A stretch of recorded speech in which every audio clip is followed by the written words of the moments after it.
Welcome to Telugu ముచ్చట్లు channel. ఒక్క పాటతో ఫేమస్ అయిన సింగర్స్ మన ఇండస్ట్రీలో చాలామంది ఉన్నారు. వాళ్ళలో సింగర్ శ్రీలలిత కూడా ఒకరు. వరాహ రూపం పాటతో యూట్యూబ్లో సెన్సేషన్ క్రియేట్ చేసింది. ఇప్పుడు తాజాగా సింగర్ శ్రీలలిత పెళ్లి చేసుకుని ఓ ఇంటికి కోడలైంది.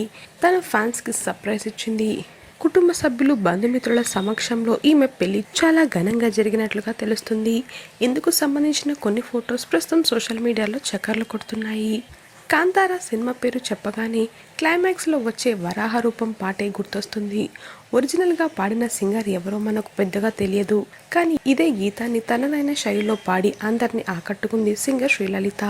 దాదాపు ఏడాది క్రితం యూట్యూబ్లో వీడియోస్ పోస్ట్ చేయగా 8.5 మిలియన్ వ్యూస్ వచ్చాయి. ఇలా ఒక్క పాటతో ఈమె తెలుగులో చాలా ఫేమస్ అయిపోయింది. ఇప్పుడు ఈమె సీతారాం అనే వ్యక్తిని వివాహం ఆడింది. కాగా సింగర్ శ్రీలలిత పెళ్లికి కొంతమంది సింగర్స్ మాత్రమే హాజరైనట్లుగా తెలుస్తుంది. వారికి సంబంధించిన పిక్స్ కూడా నెట్టింట హల్చల్ చేశాయి. ఇకపోతే సింగర్ శ్రీలలిత సంగీత నేపథ్యం కుటుంబం నుంచి వచ్చిన అమ్మాయి.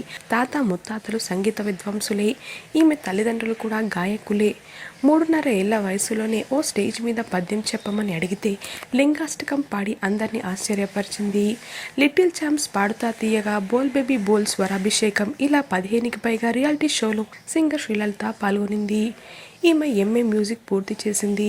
తమిళ, కన్నడ, మలయాళ భాషల్లో కూడా పాటలు పాడింది. ప్రస్తుతం సింగర్ శ్రీలలిత పెళ్లికి సంబంధించిన కొన్ని ఫొటోస్ నెట్టింట వైరల్ అవ్వగా మరి ఆ ఫొటోస్ని మీరు కూడా ఈ వీడియోలో చూసేయండి. అలాగే నూతన దంపతులకు మీ తరపున విషెస్ చెప్పాలనుకుంటే కమెంట్లో ఖచ్చితంగా తెలియజేయండి ఫ్రెండ్స్.